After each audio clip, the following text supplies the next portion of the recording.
ఒక అంటే పవన్ కళ్యాణ్ సాధారణంగా ప్రతి అంశంలో జగన్ని విభేదిస్తారు. జగన్ అంటే చాలా కోపం ఉంది అన్నటువంటిది ఒకటి.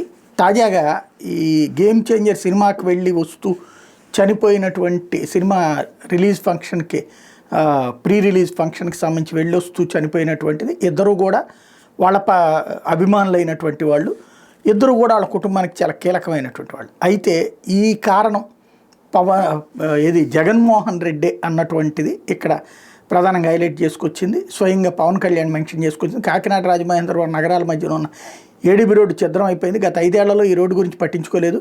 పాడైపోయిన ఈ రోడ్డును బాగు చేస్తున్నారు. ఈ దశలో ఏడీబీ రోడ్డుపై చోటు చేసుకున్న ప్రమాదంలో 2 యువకులు దుర్మరణం పాలైన తెలిసి ఆవేదనకు లోనయ్యాను. కాకినాడ జిల్లా గైగోలుపాడుకు చెందిన శ్రీ అరవమణికంఠ, శ్రీ తోకాడ చరణ్ శనివారం రాత్రి ద్విచక్ర వాహనంపై ఇళ్లకు వెళ్తున్నారు. బైక్ మీద వెళ్తున్న ఆ యువకులను వేగంగా వస్తున్నటువంటి వాహనం ఢీకొట్టడంతో ప్రమాదం చోటు చేసుకుంది. ఆ యువకులు మృతి చెందారు. శ్రీ మణికంఠ, శ్రీ చరణ్ కుటుంబాలకు నా ప్రగాఢ సానుభూతి తెలియజేస్తున్నాను. కాకినాడ రాజమహేంద్రవరం నగరాల మధ్య ప్రయాణానికి ఎంతో కీలకమైన రహదారి ఏడీబీ రోడ్.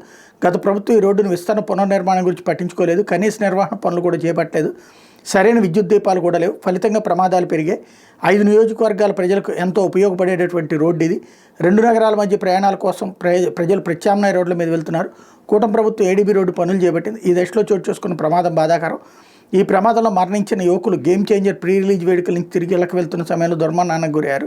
ఇళ్లకు సురక్షితంగా వెళ్ళండి అని ఆ వేడుకలో 1కి 2 సార్లు చెప్పడమైంది. జనసేన పార్టీ తరపున మృతుల కుటుంబాలకు 5 లక్షల చొప్పున ఆర్థిక సాయం అందిస్తాం.